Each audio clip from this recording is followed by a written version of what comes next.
Of Weber's Bread present your all-star Western Theater. Drifting along, singing a song under a western moon.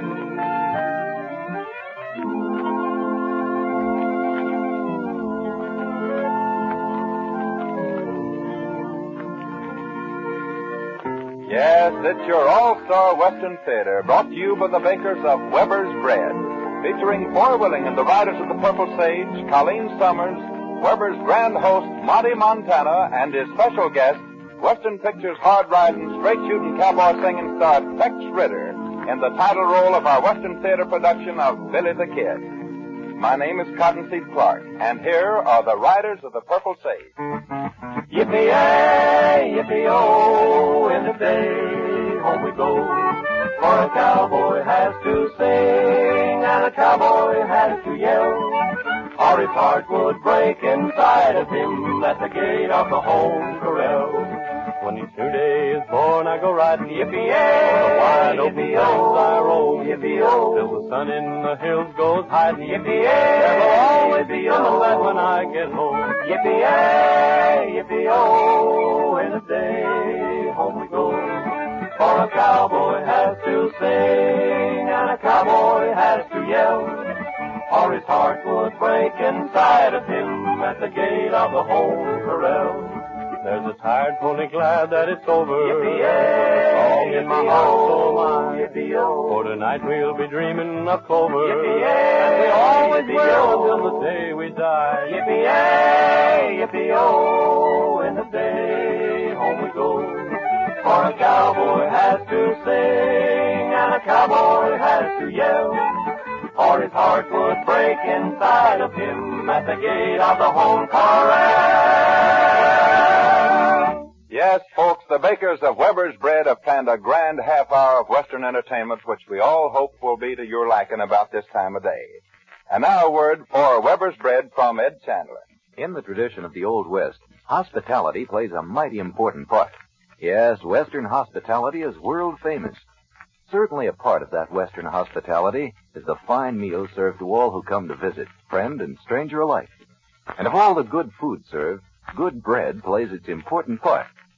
True Western hospitality is still with us, and so that you can be sure you're serving your guests one of the finest of all Western food products, see to it that you have plenty of good Weber's Bread on hand at all times. Then you'll be prepared to serve your guests, expected or unexpected, sandwiches you can be sure are good. Weber's are proud of their position as bread leaders in the West. Good Weber's Bread. And here is something that's mighty good for a heavy heart. The grandest of all heart song singers, Miss Colleen Summers, with Someone Won Your Heart, Little Darling.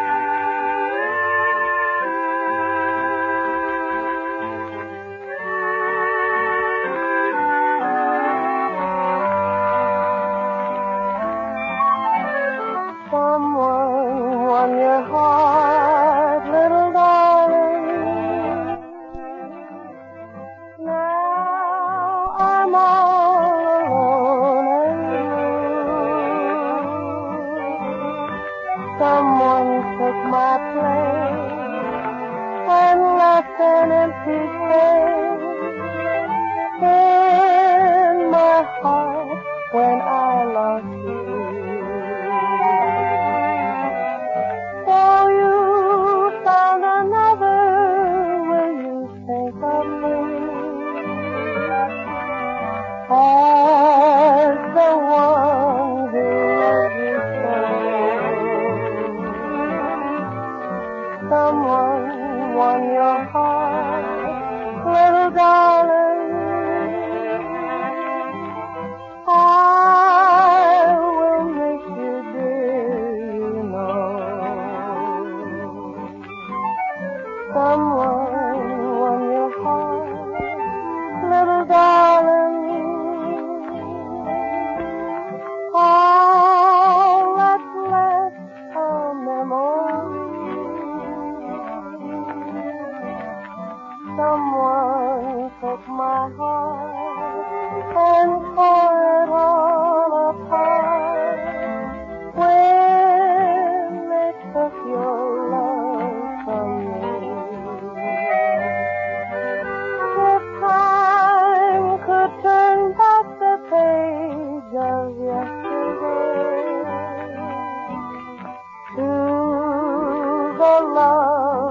that we once knew.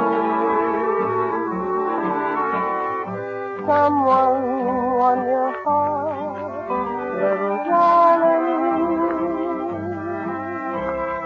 Now I'm all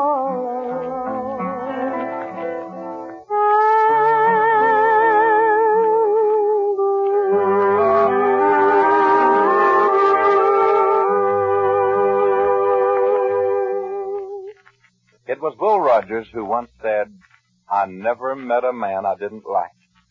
Well, we're going to take the words of that fine gesture of a great man and give it another meaning.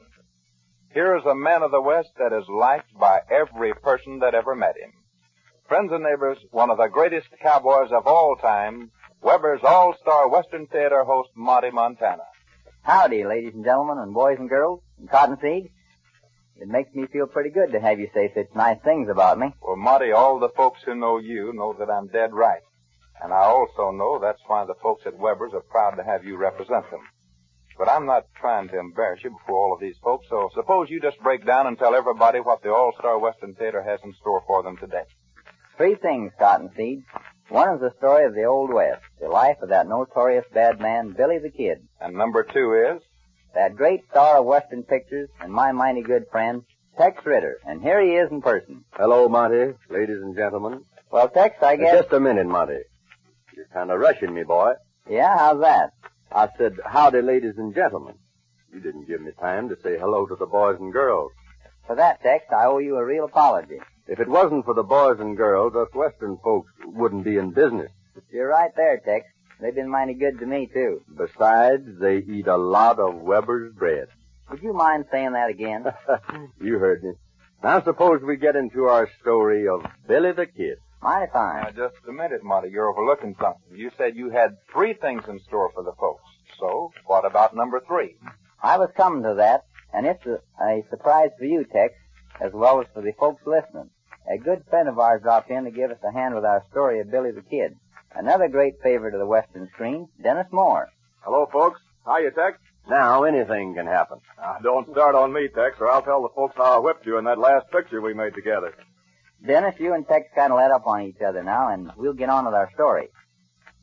And before we tell this tale of a bad man, Monty, I'd like to ask all the boys and girls listening to give a lot of thought to something that we should all remember. But I think I'll save that until after our story's over. Perhaps it'll have more meaning then. And here he is, folks. Tex Ritter as Billy the Kid, with his sidekick Dennis Moore as Pat Garrett. Cottonseed, supposing you take over the scene.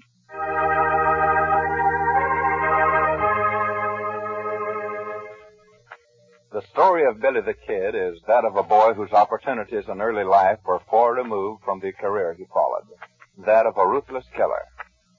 Although from poor parents, his youth was like that of any normal, law-abiding boy of the early 1870s. It was his closest friend and pal, Pat Garrett, who taught this future bad man of the West how to handle 6 guns with the deadly accuracy of the truest arrow, to ride like the wind and to defend himself against physical encounter. For hour upon hour, the kid would practice a quick draw of his guns. His aim became almost perfect. It might be said that the crime career of Billy the Kid just happened, for his first killing was coolly committed on the spur of the moment. Pat Garrett seemed to sense that Billy was destined to stray from the life he led as a youth.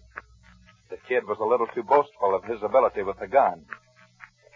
It was a fall day in 1878 that his lifelong friend, Pat Garrett, suggested that the two of them ride into the county seat town of White Oaks, New Mexico, and apply to Sheriff Brady for jobs as deputy sheriffs to assist in keeping law and order in Lincoln County. For the lack of anything else to do, the kid submitted to Garrett's suggestion, and together they rode for White Oaks. As they reached Twin Forks Road, Garrett could see that something was troubling the kid. What's on your mind, Billy? You haven't had much to say. Nothing. I was just thinking. You're not figuring on backing out of this deputy job, are you? Well, it's like this, Pat. I got a little business over to Pete Maxwell's spread. You ride in to see the sheriff. Tell him I'll drop by tomorrow. What's over to Pete Maxwell's that you're so interested in, other than his daughter? Oh, what's over to Maxwell's that's interesting, other than his daughter? Look, Billy, I don't want to tell you what to do, but I wish you'd string along with me. The county needs good deputies, and... Now, listen, Pat. To be honest about it, I don't want to be no deputy. That ain't my idea of making an easy living. Making a living ain't supposed to be easy, Billy. Well, don't make sense. You mean making an honest living don't make sense? This day and time, a man's life is as good as his draw. And I'm about the fastest in these parts. That's why you'd make a mighty good peace officer, Billy. Yeah?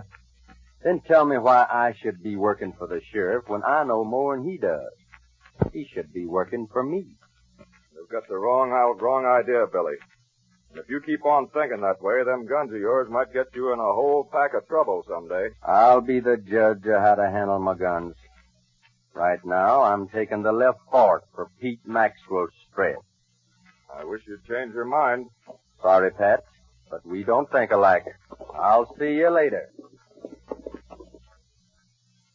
That was Billy the Kid's first outright admission of a wayward leaning.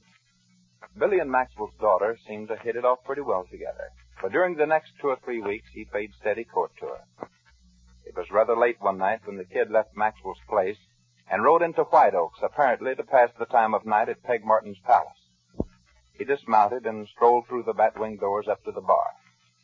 Not being a drinking man, he ordered his favorite, sarsaparilla. A rough, unshaven gunslick was standing to his left. What was that you ordered, son? Sarsaparilla. Sarsaparilla.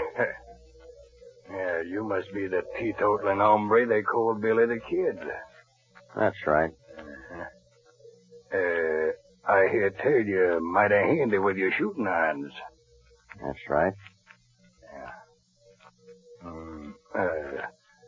hear tell you're paying steady court to Pete Maxwell's daughter. That's right. And I hear tell she's teaching you how to crochet. Yeah? You know, that little Maxwell filly is a mighty pretty gal. I wonder how she'd feel if a real man was to call on her. Partner, I don't know who you are or where you come from, but I got a feeling you ain't going back. What do you mean by that, punk? I mean you'd better start drawing, 'cause I'm gonna put a hole right through your heart. Why, you little squirrel! I hear tell you ain't gonna be heard from no more. Say, young fella, I saw that. And I might also add that you handle yourself mighty smooth-like. I can take care of myself. Yeah. I'd like to have a little talk with you. My name's John Chisholm. Oh, yeah. I heard of you. How about riding over to my spread in the morning? I got a proposition that might interest a man like you. Okay. I'll ride over. John Chisholm and his partner, Alec McSwain, were determined to establish a monopoly of the stock grazing business and make themselves the cattle kings of the Pecos Valley. It was a dangerous business, and trouble between the ranchers was a daily occurrence. The smaller band also got together, men who had important cattle interests and were anxious to defend them. Both sides were prepared for what was destined to become a deadly conflict. Chisholm lost no time in hiring the kid that next morning. He liked the kid's daredevil ways, his cool manner, and his deadly marksmanship, all combined with what seemed to be an absolute delight in murder. Within a short period of time after his deal with Chisholm, the kid added 3 more notches to his gun, that of his own companion, Joe McCluskey, and 2 ranchers of the opposing forces, Billy Martin and Frank Baker.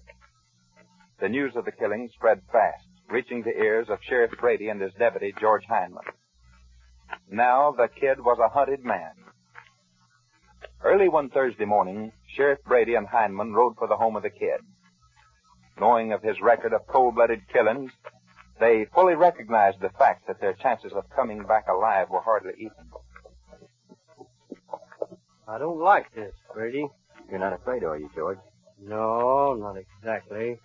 You know, we've been on some mighty tough manhunts before, and so far we've always been on the winning side. But somehow or other, I got a feeling we won't come out of this one alive.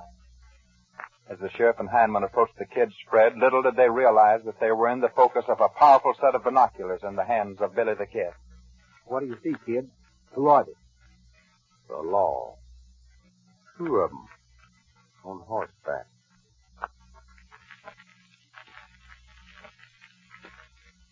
One of them's Brady. Well, what you gonna do? What am I gonna do? Either me or them 2 gunmen are gonna die. The kid then stepped inside the barn from view and placed himself in readiness. 15 minutes had elapsed when Brady and Hindman rode up and approached the kid's henchman, who was leaning against the corral gate next to the barn. Whoa, boy. Howdy, stranger. I'm Sheriff Brady. How are you, Sheriff? What's up? We're looking for Billy the Kid. Do you know where he is? No, I ain't seen him, Sheriff. What do you want him for? You know what we want him for. Cold-blooded murder. Here I am, Sheriff. Start drawing. When the smoke cleared, Brady and Hindman lay dead. Billy the Kid's bold defiance of the law, the reign of terror and bloodshed spread far and wide. He formed a band of gunmen, and for 2 years following the killing of Brady and Hindman, terrorized the country. Always cool, always the dashing desperado. He seemed to bear a charmed existence. 100 bullets sped towards him, but not one reached its mark. He had now brought his known death toll to 11. It was early July, 1881, 2 years after the killing of Brady and Hindman, that a deputy United States Marshal arrived in White Oaks, sent by the government to capture Billy the Kid, dead or alive. This man was Pat Garrett. Yes, the same Pat Garrett that was the boyhood pal of Billy the Kid. Meanwhile, with posse searching far and wide for him, the Kid decided his best move was to hide where his pursuers would least expect to find him, in the home of his old friend, Pete Maxwell. Although this did not please Maxwell in the least, he agreed with his daughter Mary to allow the Kid a couple of days to visit him. Billy, it's mighty risky us keeping you in hiding here. Well, they'd never think of looking for me here, Pete. But, Daddy, we can't turn him out. Oh, all right, Billy, but I'm doing this because of Mary, not with my better judgment. I'll move on in a couple of days, but I've got to get some rest before I can ride. The finger of fate was now at work, and the next night the new marshal, Pat Garrett, made a friendly call at the Maxwell Ranch to renew old acquaintances, not in the least suspecting that he was walking into the very hiding place of Billy the Kid, his boyhood pal. Someone's at the door. Quick, Billy. Into the back room. More than likely old Jim Matthews with an egg spread. Hello, Pete. Why, Pat Garrett. What are you doing in these parts? On official business for Uncle Sam. But I figured a little social visit would be in order tonight. How are you, Mary? Oh, fine. Fine, Pat. I'm glad to see you. Yeah, sit down, Pat. Sit down. Tell me about this official business you're on. Well, Pete, the boss man sent me down to get Billy. To get Billy? That's right, Mary. Of course, I know that you was mighty fond of him once. Pat, how could you do such a thing? Billy was your best friend. Was is right, Pete. But Billy turned out to be a heartless, cold-blooded killer. And I've got a job to do. And you'd better get to doing it, Pat. Billy. Now, look, boys. Let's not have no gunplay in here. Pat, you can't. Pete, you and Mary stand back and be quiet. You and Pat's got some business to settle. I reckon you know why I'm here, Billy. Yeah, I heard. But don't draw on me, Pat. You've made quite a name for yourself since I left this country. That's right. So have you. And I think I'm a little prouder of my name than you are of yours. Now, look, boys. You're old friends. Let's settle this thing peaceable like. That's up to Pat. I was sent here to get you, Billy, and I aim to do it. How you gonna do it? Dead or alive. And you can make it mighty easy on everybody by coming along peaceable. Pat, I hate to kill you. But if you so much as bat an eyelash at your gun, you're a dead man. You're forgetting who taught you how to draw that quick. And you're forgetting that I never miss my mark. I'm not overlooking a thing.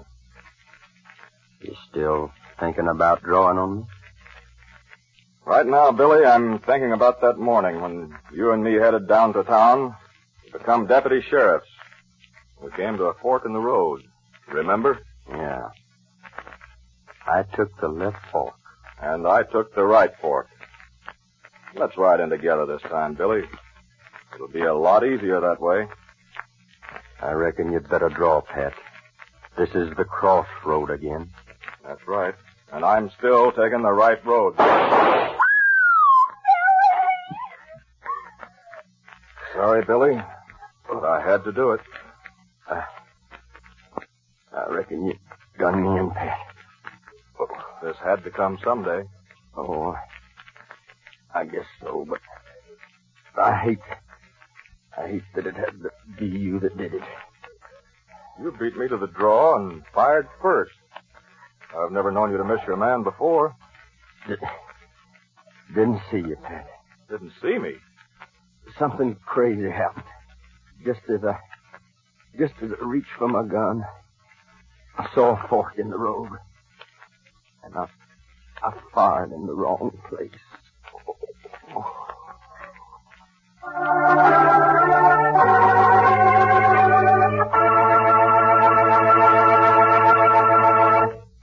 Well, Tex, we want to thank you for appearing on Weber's All-Star Theater. And to you, Dennis Moore, for dropping in to give your old friend a helping hand.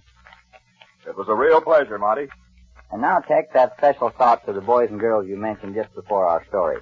Boys and girls, it's an old story, but one I hope you will all remember as you grow up. In all history, never has it been known that crime has a reward other than hardships and suffering to oneself and to other people. Remember the story of Billy the Kid. Thank you, Tex Ritter. And now here once more is Cottonseed Clark. Well, folks, I know you're all expecting a song from Tex Ritter, so we're going to hold him over long enough for just that. The title of his song seems to kind of fit the moral of our story today. But it so happens that it's the #1 hit song of the nation on phonograph record by Tex Ritter himself. And here he is to sing for you, You Will Have to Pay.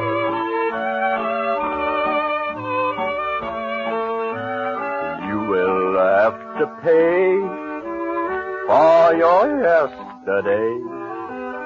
You'll be living all alone. And the vows you broke, unkind words you spoke, you'll recall them when I'm gone.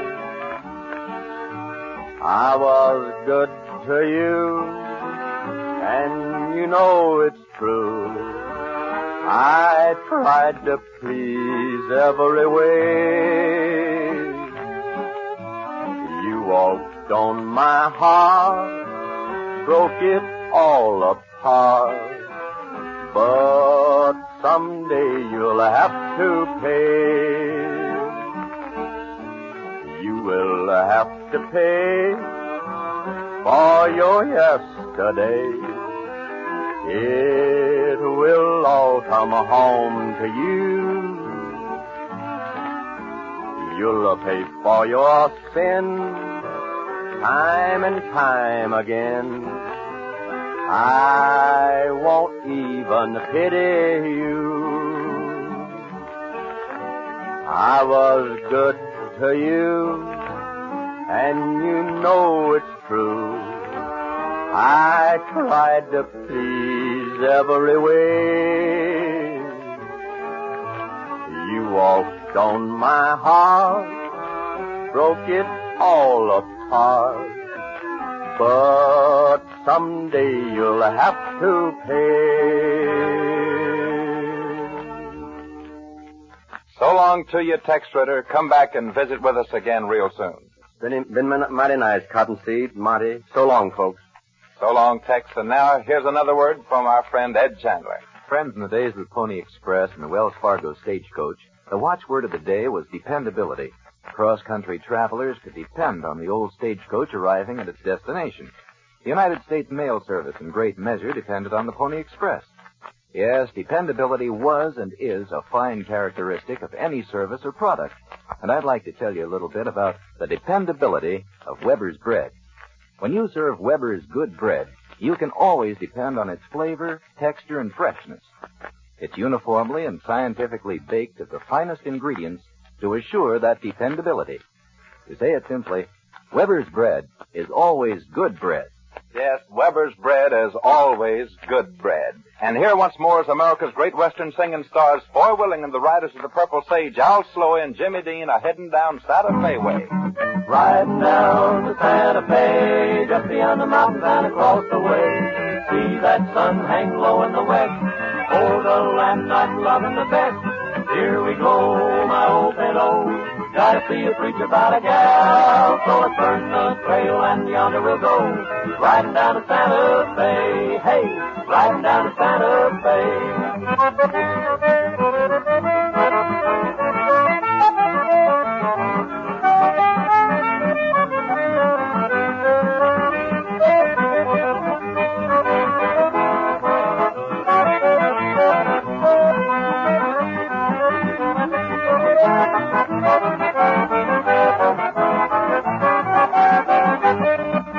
Riding down to Santa Fe, gonna see the boss and I'll collect my pay.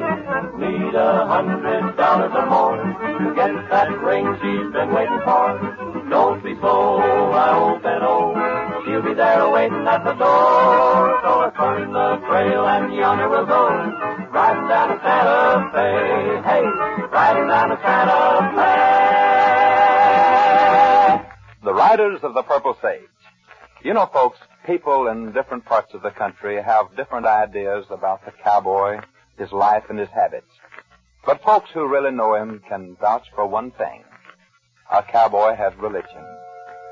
Perhaps he doesn't show it outwardly, but you can bet your bottom dollar he keeps in mighty close touch with his boss in the sky. Religion comes natural with him. Riding range at night under a full moon flanked by millions of stars, well, a fella can't help but think. And then, sudden-like, he finds himself talking with somebody that understands him as no one else does. I'm heading for the blue horizon, where the mountains meet the sky. I'll saddle up my faithful pinto and bid the boys goodbye. I'll say so long to Mom and Dad and tell Sister not to cry, 'cause I'm heading for the blue horizon where the mountains meet the sky. We're gonna ride, ride, ride, ride down that dusty trail through the land of sweet enchantment, where hardships don't prevail. When my roundup days are over and I've said my last goodbye, I'll be up in the blue horizon Where the mountains meet the